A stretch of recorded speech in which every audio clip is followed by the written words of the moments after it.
के।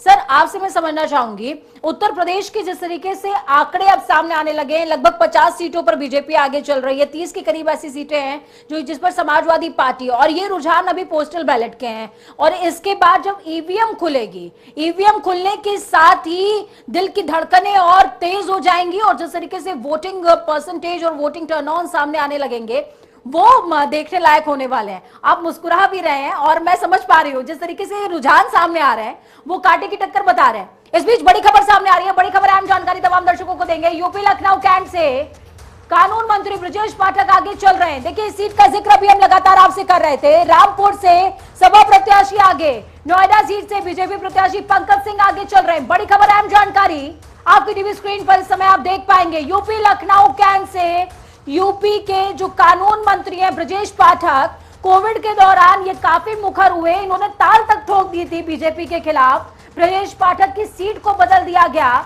उत्तर प्रदेश मध्य के बाद पहुंच गए लखनऊ कैंट। लखनऊ कैंट वो सीट जहां से रीता बहुगुणा जोशी अपने बेटे मयंक जोशी के लिए सीट की डिमांड करती रही। कहा कि अगर नहीं बात समझ पाएंगे तो फिर मैं अपनी सीट तक छोड़ने को तैयार हूं।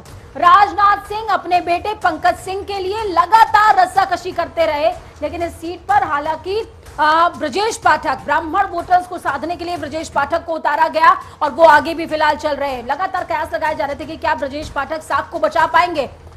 उपाध्याय सर हमारे साथ में जुड़े हुए हैं। सर मैं आपसे समझना चाहूंगी, ब्रजेश पाठक जिनको लेकर के लगातार संशय बना हुआ था कि क्या वो साख बचा पाएंगे बीजेपी की, क्योंकि लखनऊ कैंट सीट पर जिस तरीके से रस्साकसी चल रही थी, राजनाथ सिंह चाहते थे कि वो अपने बेटे को टिकट दिलवा लें, रीता बहुगुणा चाहती थी कि वो मयंक जोशी को टिकट दिलवा लें, लेकिन आखिरी में ये टिकट आया ब्रजेश पाठक के हिस्से में।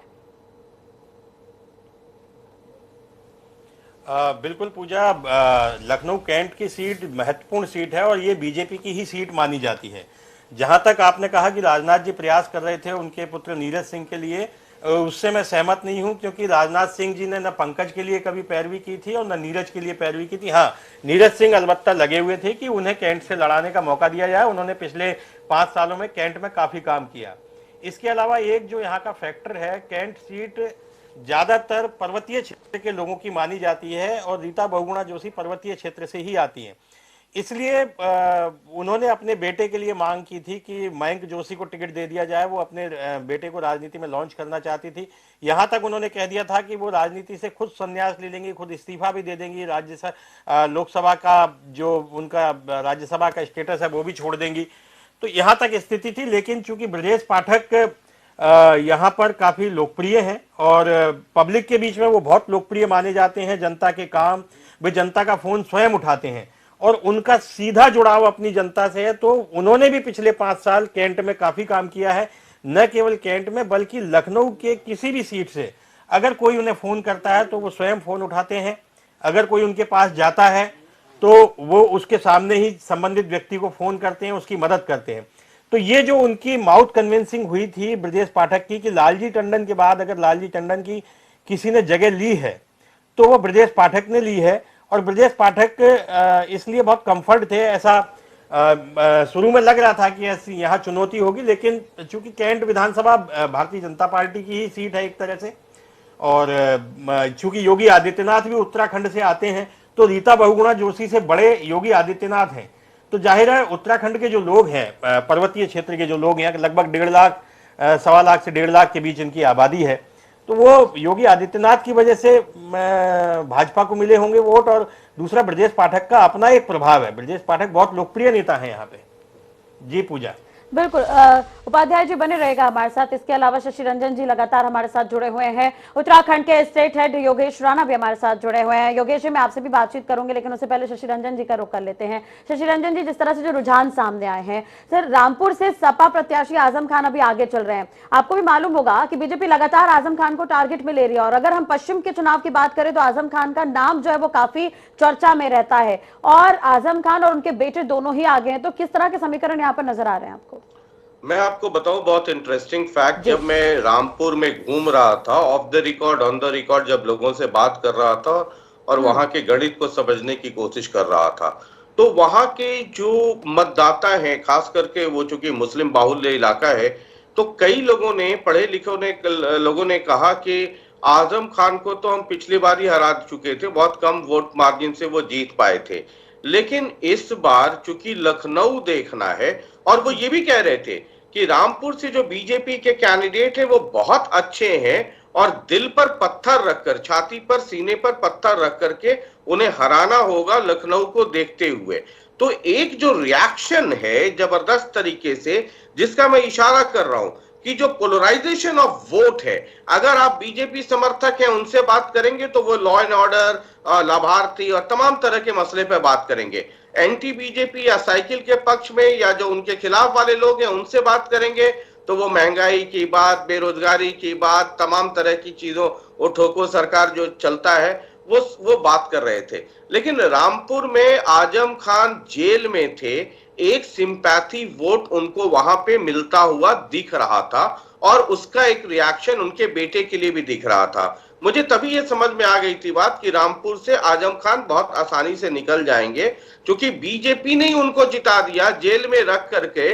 जो उनके फेंस लाइन के जो सिंपैथाइजर थे, वोटर थे, वो सिंपैथी जो कहते हैं इमोशनल फैक्टर जो था वो उनके पक्ष में जाता हुआ दिख रहा था, और तभी मुझे लगा था कि ये सीट उनके लिए क्लियर हो गया है। और पश्चिमी उत्तर प्रदेश में उपाध्याय जी भी हमारे साथ बैठे हुए हैं लखनऊ में और यूपी को बहुत बेहतरीन तरीके से जानते हैं। मैं एक सवाल उपाध्याय जी से ये करना चाहूंगा और समझना चाहूंगा कि जो दलित वोट है और उसमें अगर जाटव को माइनस करते, जो मैंने ग्राउंड पे देखा और समझा, वो जाटव तो बीएसपी के साथ है, उनका कहना है जीते हारे हाथी मेरा साथी।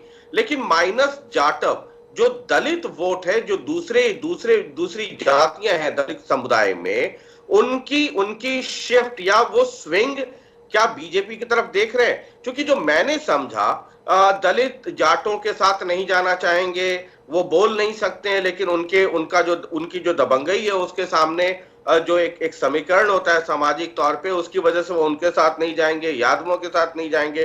तो जो मेरी समझ में आई बात, और योगी जी के लिए at the end of the day यही सबसे बड़ा प्लस पॉइंट हो सकता है कि जो दलित का वोट है वो शिफ्ट हो रहा है। और ये मेरे लिए देखना बड़ा दिलचस्प होगा और पॉलिटिकल स्टूडेंट के तौर पर, कि अगर मायावती का वोट परसेंटेज, जैसे मैं शुरू दिन से कह रहा हूं, पहले दिन से, कि हमें नजर बीजेपी और अखिलेश पे रखने की जरूरत नहीं है, हमें मायावती को करीब से पढ़ना चाहिए। उपाध्याय जी से मैं ये समझना चाहूंगा, क्या दलित वोट माइनस जाटव क्या शिफ्ट होता हुआ दिख रहा है? क्योंकि ये तुरंत रिफ्लेक्ट करेगा नतीजों पे।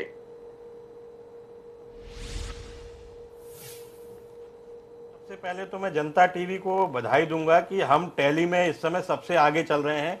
तमाम राष्ट्रीय चैनल की टैली मेरे पास है, लेकिन वो बहुत पीछे हैं।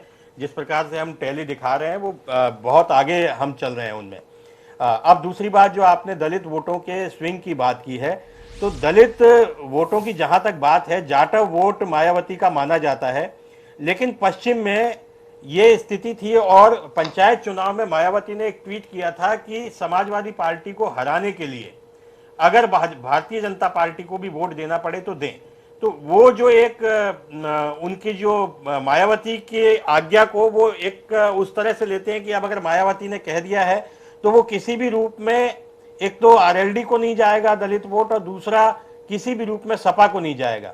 जहां ये लग रहा था कि अगर कोई बसपा का कैंडिडेट बहुत कमजोर है तो वहां जाटव वोट भी शिफ्ट हुआ है भारतीय जनता पार्टी की तरफ, ऐसी सूचनाएं हैं।